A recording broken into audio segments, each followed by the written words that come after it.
Capítulo 5. As finanças dos casais com filhos. A chegada dos filhos é a fase da vida em que o planejamento financeiro se torna imprescindível. Se nada a respeito disso vinha sendo feito até então, esse é o momento de iniciar, mesmo que seja um pouco tarde para atingir sonhos mais ambiciosos. Neste capítulo, trato dos benefícios do planejamento não apenas para conseguir pagar as contas no final do mês, mas também para garantir a capacidade de bancar gastos cuja frequência e intensidade aumentam à medida que os filhos crescem. É preciso manter sempre em mente a necessidade de equilíbrio entre os gastos com bem-estar e a capacidade de manter esse bem-estar no futuro. Casais que não cuidaram antecipadamente do encarecimento da formação dos filhos sentirão, lá na frente, uma pressão muito forte sobre o orçamento familiar. Eles correm o risco de ver os gastos com seu bem-estar serem substituídos pelos gastos com a educação dos filhos. Esse é um dos aspectos da chamada crise da meia-idade, o preço que se paga por não manter a vida em equilíbrio. O dinheiro está diretamente relacionado aos conflitos dessa fase. Dois caminhos opostos podem criar medos e conflitos da mesma natureza. 1. Casais que passam o tempo gastando tudo o que ganham e assumem padrões de vida acima do ideal percebem, nessa fase, o erro que cometeram. Com um padrão de vida que consome toda ou quase toda a renda, não há perspectivas de formar uma boa poupança daí em diante. É quando o casal começa a abrir mão de propriedades e bens para criar reservas. Com isso, o padrão de vida cai. 2. Casais excessivamente preocupados com o futuro, que poupam tudo o que podem para a aposentadoria, percebem nessa fase que uma vida mal vivida faz com que a saúde para curtir a aposentadoria não seja esperada. A mesquinharia excessiva tira o pique para viver momentos de prazer. Nem 8 nem 80. O desafio é encontrar ao longo do tempo o meio termo, o nível de poupança ideal que viabilize uma vida saudável e bem vivida tanto na fase produtiva quanto na fase de retiro. Daí a importância não só de formar reservas para os gastos com a educação dos filhos, mas também de investir em lazer, em momentos a dois, na convivência com os amigos. Invistam mais em vocês e em seu relacionamento. O futuro agradece. Item: a família aumentou. O que muda? A vinda do primeiro filho traz mudanças à vida do casal tão ou mais significativas do que o casamento. Muda completamente a responsabilidade dos pais em relação à sua vida profissional e familiar. Mudam também os gastos da família. O tempo de lazer diminui muito. Na verdade, o lazer em si muda, os hábitos voltam-se muito mais para o lar. Naturalmente, os gastos com lazer são substituídos pelos gastos com os cuidados do bebê. Mas essa não é simplesmente uma questão de substituição de despesas. O lar recebe uma pessoa a mais para alimentar, vestir, abrigar. Os gastos com o supermercado praticamente dobram, agora incluindo fraldas, produtos de higiene e alimentos especiais. Aumentam as despesas com vestuário, renovado com frequência impressionante, sem contar os equipamentos de segurança, como carrinho de bebê e cadeirinha para o carro. É preciso acrescentar um novo plano de saúde ao orçamento. Para os pais que trabalham, há também a necessidade de contratação de uma babá. Quem não contrata uma babá tem ao menos de presentear os parentes que se dispõem a cuidar da criança. É uma verdadeira revolução no orçamento. Se ele estava apertado, agora ficará mais. Se havia grandes folgas para investimentos e luxos, provavelmente essas folgas diminuirão bastante ou desaparecerão. Obviamente, os primeiros gastos a cortar são aqueles com luxo. Será possível abrir mão dos jantares a dois, das saídas com os amigos, das comprinhas extras para satisfação pessoal? Claro que sim! Com uma vida nova em casa, surgem inúmeras oportunidades de curtir momentos únicos, que não custam nada e ao mesmo tempo não têm preço. A moeda mais valiosa dessa fase da vida é o tempo. Se vocês deixarem simplesmente passar esses momentos com a desculpa de ter muito trabalho, ou seja, estão correndo atrás do dinheiro, chegará o dia em que perceberão que dariam todo o dinheiro ganho na vida para voltar a tê-los. É natural que a renda da família cresça ao longo dos anos, pois há uma evolução natural na carreira. Pessoas experientes são mais bem remuneradas, e esses incrementos de renda normalmente acompanham algumas grandes mudanças nos gastos da família. Uma gravidez bem planejada deve levar em consideração a conquista de algumas metas profissionais. Certamente o casal terá maiores dificuldades de organizar seu orçamento se surgir uma gravidez enquanto um dos dois estiver na faculdade ou cursando uma pós-graduação. Felizmente, a sociedade aprendeu a reconhecer o diferencial das qualidades femininas nas diversas atividades profissionais. A maternidade tende a não ser mais vista como empecilho à contratação de mulheres para cargos de gestão. Independentemente dos aumentos de renda, contudo, alguns ajustes precisarão ser feitos no orçamento familiar. Antes mesmo da vinda do bebê, esse orçamento já deve comportar uma poupança prévia para mobiliar o futuro quarto e comprar os produtos essenciais. A partir da chegada da nova vida, surgem gastos com os quais a família passará a conviver mensalmente, dos quais tratarei nos tópicos seguintes.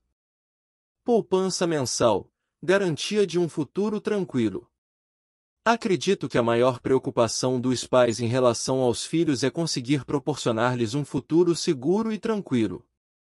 O melhor caminho para atingir esse objetivo é garantir-lhes uma boa formação de caráter, intelectual e física. O restante vem automaticamente, é o que dizem. Sou eternamente grato a meus pais quando olho para trás e vejo que ambos não mediram esforços para me proporcionar uma boa formação. Meu pai sempre procurou assegurar uma educação de boa qualidade, o que me permitiu estudar nas melhores faculdades do país.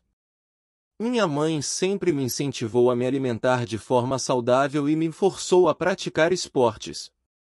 Hoje tenho boa saúde e formação exemplar graças a eles. Um dos maiores presentes que uma família pode dar a seus filhos é a garantia financeira de poder estudar ou abrir o próprio negócio. Que tal formar uma poupança para garantir a faculdade de seu filho? Provo pelo exemplo abaixo que esse é um caminho viável para qualquer família, desde que exista planejamento. Quanto antes se decidirem por esse caminho, mais fácil será para os pais atingir seu objetivo. Uma boa faculdade custa centenas de reais por mês. Mas, se os pais resolverem investir R$ 50 todos os meses, começando na data de nascimento do filho, e obtiverem um rendimento líquido de 10% ao ano, haverá cerca de R$ 28.800, atualizados pela inflação, na poupança do filho quando ele completar 18 anos, o suficiente para garantir os primeiros anos de faculdade. Se, a partir dos 18 anos, mais nenhuma contribuição for feita e o dinheiro não for retirado e continuar crescendo na mesma proporção, serão acumulados R$ 608.497 até que o filho complete 50 anos. Não é fantástico? Um pouco de disciplina dos pais em relação ao dinheiro pode garantir com tranquilidade a faculdade dos filhos. E dá para ir mais longe. Se os pais fornecerem uma boa educação financeira aos filhos e se estes conseguirem estudar sem usar a poupança, estará garantida também a aposentadoria deles, afora o que puderem construir com a própria renda. Uma vida sem preocupações financeiras. Quer herança maior que essa? Uma coisa é certa, os filhos poderão escolher com liberdade sua carreira quando perceberem que há segurança para correr riscos. Pessoas que escolhem a profissão pela paixão, e não pela necessidade de dinheiro, geralmente são aquelas que se destacam em sua área. Corram atrás de seus sonhos e o dinheiro virá atrás. Planos de previdência e seguros. Muitos pais preferem substituir o modelo de construção de poupança do tópico anterior por planos de previdência e seguros. Os bancos oferecem inúmeras alternativas: seguro-educação e seguro de vida, resgatáveis ou não, seguro de trabalho e planos de previdência, entre outras. A família passa a ser incentivada a adquirir esses planos principalmente após o nascimento do primeiro filho. Não há, obviamente, razão para contratar um seguro de vida se a família tem reservas suficientes para manter o padrão de vida caso um dos pais venha a faltar. Um seguro, qualquer que seja, não pode ser visto como investimento, e sim como o preço que se paga para garantir que não falte o imprescindível. Se apenas um dos pais trabalha, ele deve fazer um seguro de vida ou de trabalho. Se, em caso de acidente com a casa, incêndio, roubo, destruição, o casal não tiver reservas para repor as perdas, comprar outra casa ou pagar aluguel, sugere-se contratar um seguro residencial. Recomendo fortemente aos pais que ainda não conseguiram formar uma reserva de pelo menos 6 meses de salário que priorizem um seguro de vida. Se tiverem poucas sobras mensais para poupar, farão melhor investimento adquirindo uma proteção para sua família mesmo que para isso tenham de abrir mão de um plano de investimentos e independência financeira. Então sim, com o futuro de seus filhos protegido, será hora de começar a organizar o orçamento familiar para construir a aposentadoria financeira.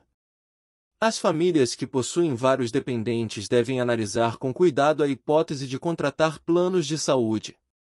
Para quem tem 3 ou mais filhos sem antecedentes familiares de doenças graves, não será bom negócio pagar planos de saúde completos para toda a família, pois gastará muito mais no ano do que gastaria pagando consultas a bons médicos e exames em bons laboratórios para todos. A probabilidade de que todos fiquem doentes no mesmo ano é ínfima. Por isso, a melhor solução é contratar apenas planos hospitalares, bem mais baratos, que cobrem acidentes e internações. O mesmo vale para famílias que têm mais de 4 automóveis. É preciso fazer as contas para ver se vocês gastarão mais com o seguro anual ou com a compra de um carro novo se houver roubo ou acidente. O correto é negociar um seguro único para a frota. Com os planos de previdência e com os de educação ocorre a mesma coisa. O banco ou a seguradora farão exatamente o que vocês deveriam fazer se fossem disciplinados, aplicarão seu dinheiro em investimentos seguros, como títulos públicos do governo. Como a empresa está sendo contratada para lhes prestar um serviço, vocês perderão uma parte da rentabilidade total para pagar as taxas de administração e carregamento desses planos. Por outro lado, se a família não tem planejamento financeiro com metas para a aposentadoria e regularidade de aplicações, deve contratar um plano de previdência privada. Se os pais não formarem uma reserva para a educação dos filhos, farão bom negócio ao contratar um plano específico de educação. Dicas de como gastar menos com os filhos. É preciso ter sempre em mente que os gastos com os filhos tendem a crescer ano a ano até a faculdade. Há um pequeno aumento de gastos quando eles passam a frequentar escolinhas, com a demanda de materiais de arte e educação para uso na escola e em casa. Mais tarde, há outro salto quando começa a alfabetização, com demanda maior de livros, revistas e jogos. Nessa fase aumenta também a socialização da criança, e começam as demandas de atividades de lazer paralelas à escola. Na adolescência vêm manias e hobbies, roupas da moda, pequenas viagens e baladas. Os gastos são inevitáveis, mas grande parte deles é motivada mais pelos pais que pelos filhos. O importante é investir nos filhos de forma racional e organizada, seguindo alguns princípios que eles também conheçam e entendam. As dicas a seguir são muito valiosas para orientar o uso da renda da família. Jamais apresentem as guludices do mundo a seus filhos. Chegará o momento certo de eles mesmos descobrirem e pedirem essas coisas a vocês. É com muita tristeza que vejo pais levarem bebês de colo a lanchonetes, oferecendo-lhes refrigerantes e batatinhas. É só para provar, não é mesmo? Sim, mas essas provadinhas despertam o paladar para alimentos e hábitos reconhecidamente pouco saudáveis e ainda por cima, muito caros. Deixem que seus filhos desenvolvam o próprio desejo por alguma coisa. Será muito mais gratificante presenteá-los com uma visita a um lugar que estiverem loucos para conhecer do que despejar sobre eles novidades inúteis em uma idade em que não fazem escolhas baseadas em marcas e etiquetas. Estabeleçam regras de consumo de produtos caros ou pouco saudáveis. Comentei recentemente com amigos que, quando eu era criança, tomávamos refrigerante apenas aos domingos, na casa de meu avô. O mais impressionante, 2 garrafas de 1 litro eram suficientes para a família toda. Incentivar as crianças a consumirem doces, guloseimas e alimentos inadequados sem nenhuma regra é estimular um consumismo doentio e desnecessário, fruto do comodismo dos pais. Estabeleçam regras de compras para as crianças. É impressionante a frequência da presença de crianças mimadas em lojas e supermercados. Usando uma expressão do Dr. Isami Chiba, são verdadeiros tiranos do consumo, criando saias justas para os pais e forçando-os a levar para casa o que querem. Certas regras devem ser estabelecidas desde cedo. As compras não servem para trazer presentes para casa. Presentes são ganhos em datas festivas. É importante que a criança tenha noção disso, pois aprenderá a fazer escolhas criteriosas dos presentes que deseja e a valorizá-los muito mais. Se for preciso negociar, que seja um sorvete, e não um brinquedo. Não abusem das novidades tecnológicas. Dar presentes caros quando a criança não os espera terá como único efeito o estímulo da vontade de receber presentes mais caros ainda na próxima oportunidade. Para uma criança de 3 anos, ganhar um carrinho com controle remoto pode ser tão bom quanto ganhar uma bola ou um skate.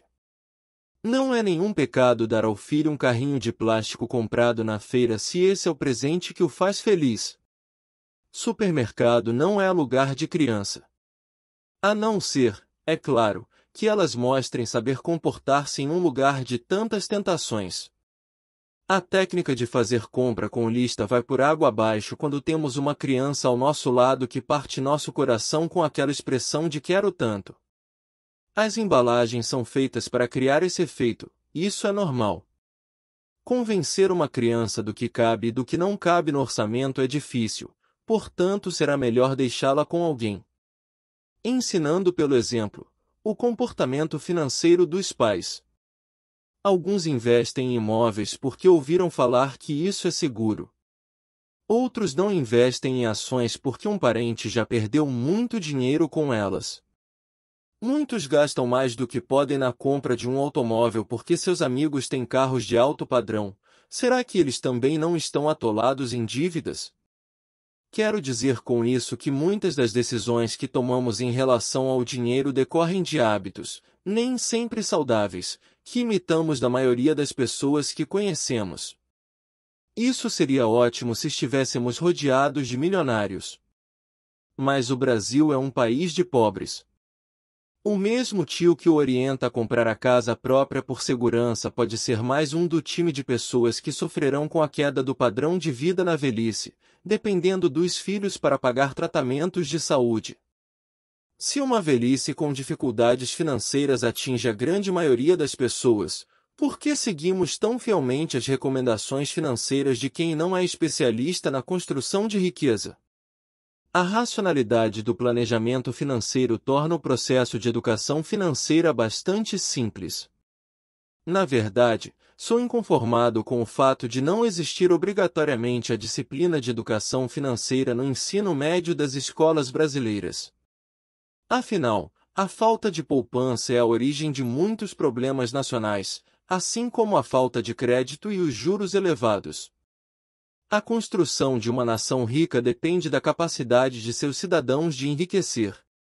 O Brasil é, predominantemente, um país de pobres. Por que, então, não incluir a educação financeira no currículo básico da formação dos cidadãos? Já que a matéria não é ensinada na escola, em casa os pais devem discutir abertamente com os filhos as decisões sobre dinheiro, investimentos e planejamento para o futuro, explicando, por exemplo, estamos abrindo mão de coisas que gostaríamos de ter agora para tê-las no próximo ano, sem atrapalhar nossas contas. A conquista de um luxo deve ser comemorada. Valeu a pena guardar dinheiro por um ano. Pagamos bem menos por esse televisor do que se o financiássemos. Devem também ensinar pelo exemplo. Não adianta exigir dos filhos que guardem dinheiro no cofrinho se os pais não têm também seu cofrinho, mesmo que acumulem menos que os filhos. Não adianta pedir para economizar energia elétrica e deixar as luzes acesas na casa inteira. Uma boa oportunidade de estimular nos filhos um bom relacionamento com o dinheiro é levá-los às compras, e diante de um pedido, dar a eles alguns trocados para comprar o que quiserem, deixando claro que não poderão pedir mais nada. Muito provavelmente vocês notarão, surpresos, que o dinheiro dado aos filhos estará intacto no final das compras, talvez guardado para comprar algo mais valioso no futuro.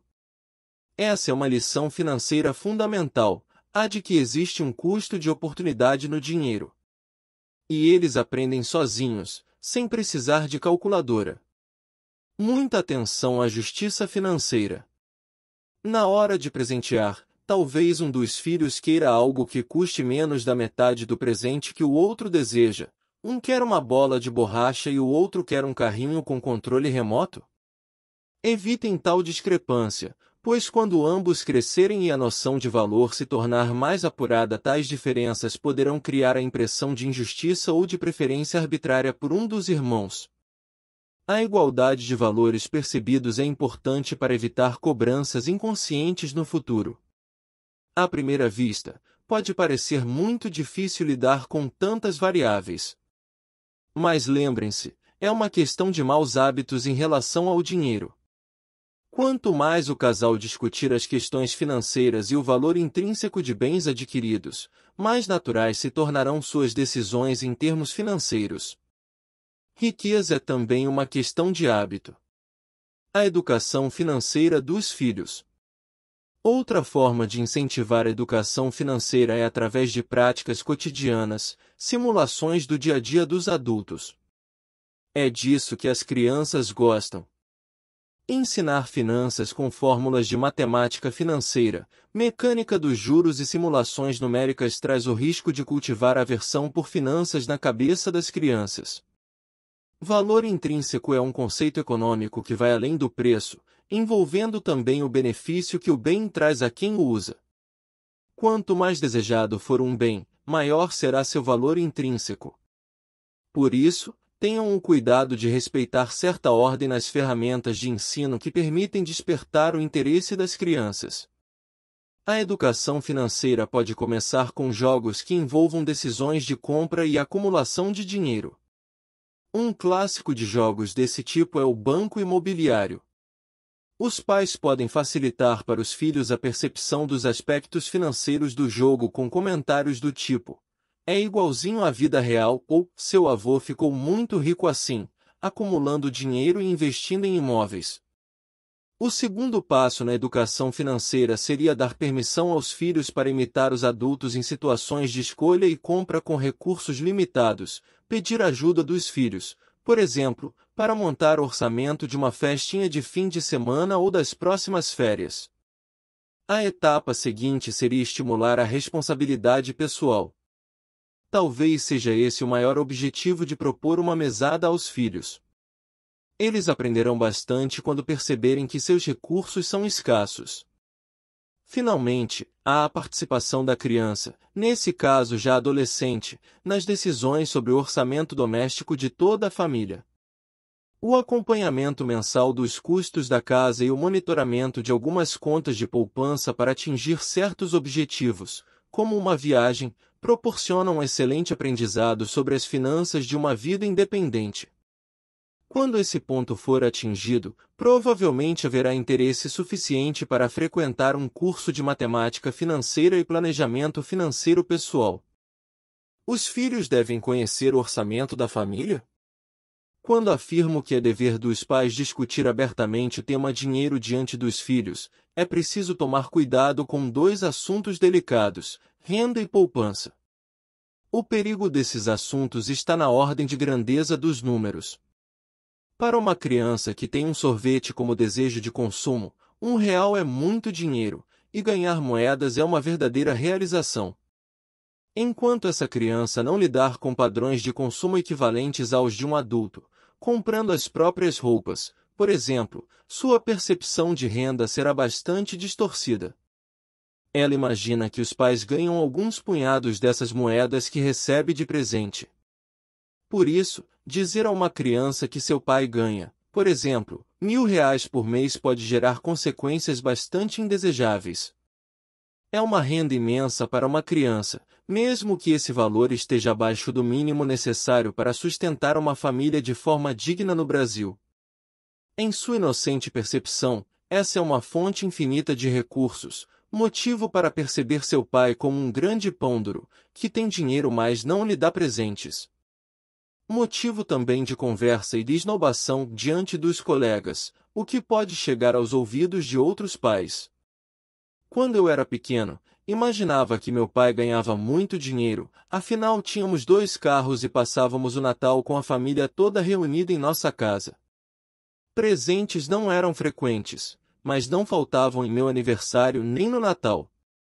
Com o tempo, descobri que ele ganhava muito mais do que eu imaginava, mas muito menos do que precisava para oferecer aos filhos o padrão de vida que gostaria. Como ele mantinha esse segredo? Ao fazer a fatídica pergunta de quanto meu pai ganhava, eu ouvia: é segredo de Estado. Uma resposta definitiva, principalmente na época do governo militar. Pelas mesmas razões, não se deve discutir sobre a poupança da família nem o planejamento para a independência financeira enquanto a criança não tiver maturidade para entender conceitos como aposentadoria e expectativa de vida. Na verdade, não existem motivos para expor esse assunto aos filhos, para evitar falsas expectativas. O melhor momento para saber que é uma boa herança a receber é quando não se precisa mais dela. Antes disso, há grandes chances de destruição do patrimônio familiar. Outra fonte de interpretações indevidas é o uso de cheques e cartões. Para crianças mal orientadas, fica a impressão de que basta fazer um cheque ou entregar um cartão que se pode comprar qualquer coisa de qualquer valor. 3 lições simples evitam esse tipo de problema. 1. Em casa, encontrem uma oportunidade de explicar como funciona. O cheque ou o cartão de crédito. Hoje iremos usar o cheque nas compras porque guardamos um dinheirinho no banco. 2. Na loja, deixem bem claro à criança que estão fazendo um cheque porque tem aquele dinheiro no banco e, quando o lojista apresentar o cheque ao caixa, vai receber o dinheiro que vocês deixaram lá. 3. Quando usarem o cartão, expliquem que vocês têm um acordo com o banco que não permite gastar mais do que certo valor, no caso, o limite de crédito, cujo valor não deve ser revelado. Se a criança perguntar sobre o real valor, digam que é bem menos do que vocês ganham.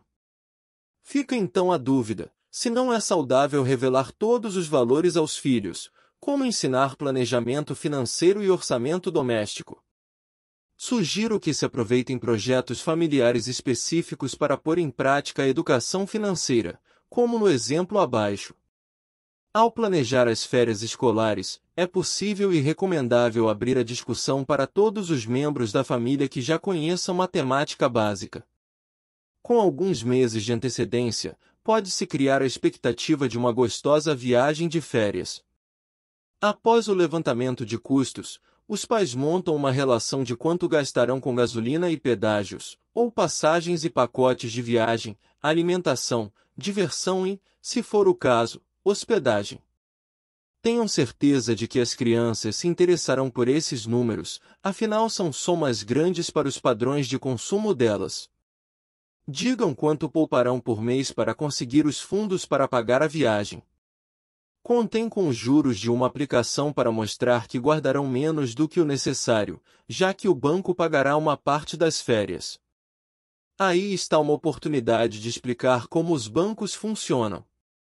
Alguns meses depois da primeira aula, montem uma planilha que mostre quanto pouparam e quanto receberam de juros. Festejem juntos a concretização das metas que possibilitaram a viagem. Com isso, as crianças aprenderão conceitos que, para elas, são tão repulsivos quanto juros, orçamento, planejamento e investimentos. E o melhor, sem ter de estudar o assunto. Como lidar com a mesada? Quanto maior for o convívio social de uma criança, maior será a necessidade de um caixa regular para pagar contas diversas. Essa é uma demanda que surge do próprio grupo social da criança. Se todos vão juntos ao shopping center assistir a um filme no cinema, normalmente o dinheiro do ingresso não é suficiente. Sempre há a compra de alguma guloseima ou de algum acessório da moda. Se seu filho não acompanhar os hábitos do grupo, poderá sentir-se deslocado. Se não houver convívio social intenso, se a criança, por exemplo, fizer parte de um grupo de atividades frequentes, como um time esportivo ou uma equipe de dança, a demanda de dinheiro extra não será regular. As prioridades do grupo são outras. Conceder ou não mesada é uma opção que deve ser discutida, preferencialmente, entre pais e filhos. Normalmente, a ideia da mesada parte dos filhos, inspirada no exemplo de seus colegas de escola. Uma alternativa é propor aos filhos que peçam os recursos necessários para atender suas necessidades de consumo. É saudável que, nesse momento, se proponha um limite semanal de valores, discutido de acordo com as necessidades da criança e com a aprovação dos pais a cada compra. Ela estará aprendendo então o conceito de crédito.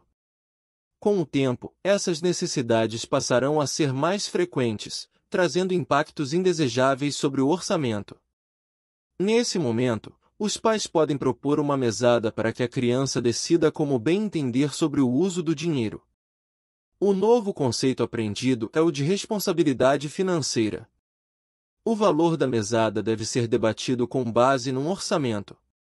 O ideal é que todos se sentem e discutam o que os filhos gostariam de fazer se tivessem o próprio dinheiro. É necessário mencionar tudo, como guloseimas, refeições fora de casa, acessórios da moda, cinema, passeios com os amigos e compra de revistas e gibis, entre outros gastos.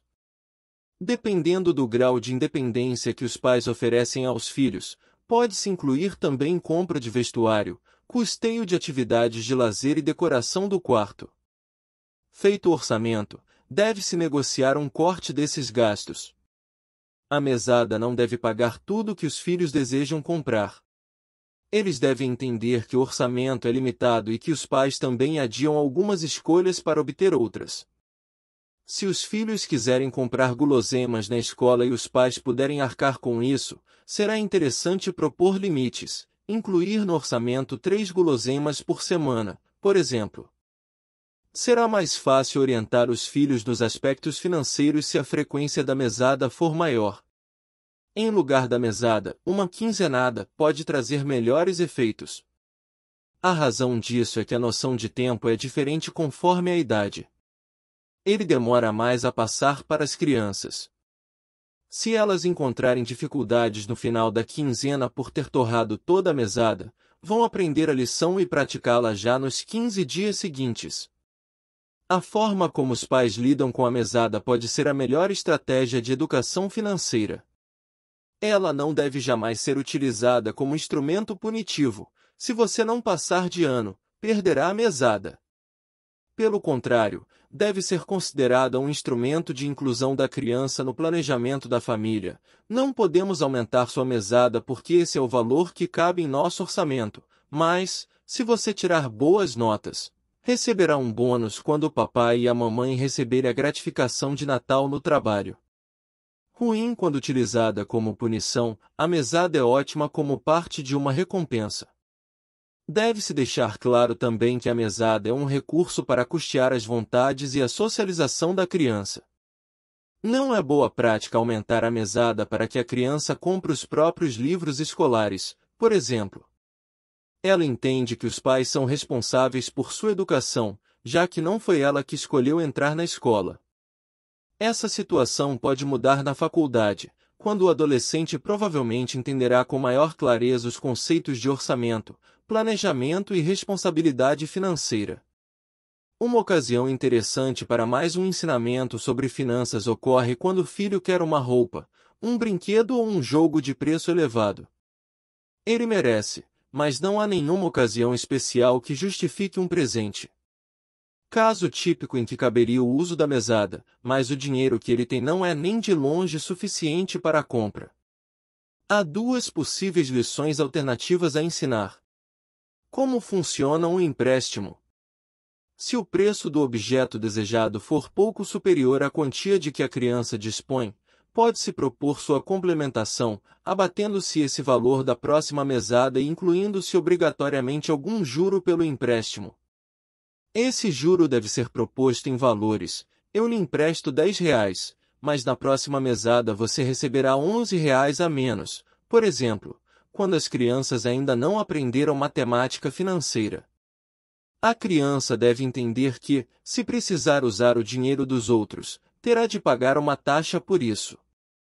Os juros não devem ser justificados como multa, e sim como um aluguel pago pelo uso do dinheiro que não se possui. Como poupar? Uma alternativa mais interessante é ensinar a investir. Premiem a perseverança em busca de um objetivo. Digamos que seu filho lhes peça um brinquedo de R$ 50.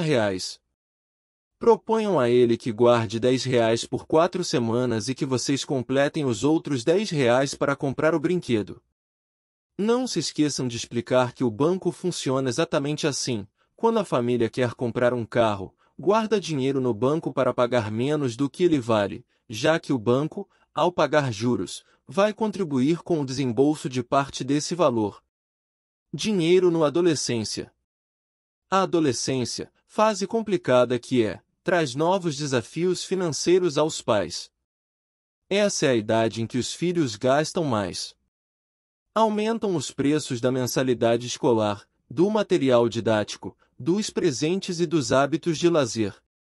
Como a maior necessidade do adolescente é sentir-se parte de um grupo, surgem demandas de maiores gastos relacionados a modas e manias. O adolescente, em sua eterna busca de liberdade, pensa mais em viagens e passeios. Por um capricho da natureza, ou de nossa sociedade, essa fase de orçamento mais exigente coincide com a época em que os pais começam a considerar a diminuição do ritmo de trabalho. É um drama, pois os conflitos da adolescência colidem com as neuroses da maturidade. Administrar esses conflitos é um desafio, por isso os pais precisam estar conscientes das necessidades de seus filhos. Se a mesada for uma prática, devem rediscutir periodicamente, talvez a cada semestre ou ano, as necessidades dos filhos e estabelecer um valor adequado às suas demandas pessoais. Comecem a preparar seus filhos para a independência.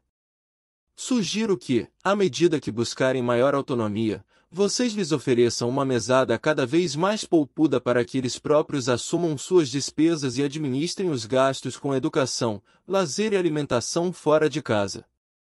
Alguns pais temem confiar recursos aos filhos adolescentes com receio de que cometam loucuras impensadas, como gastar além da conta com hobbies, namoro e baladas.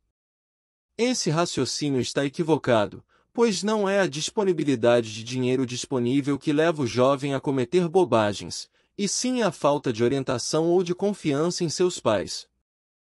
Talvez a oportunidade de dar ao jovem um voto de confiança em sua responsabilidade facilite a travessia da complicada fase da adolescência.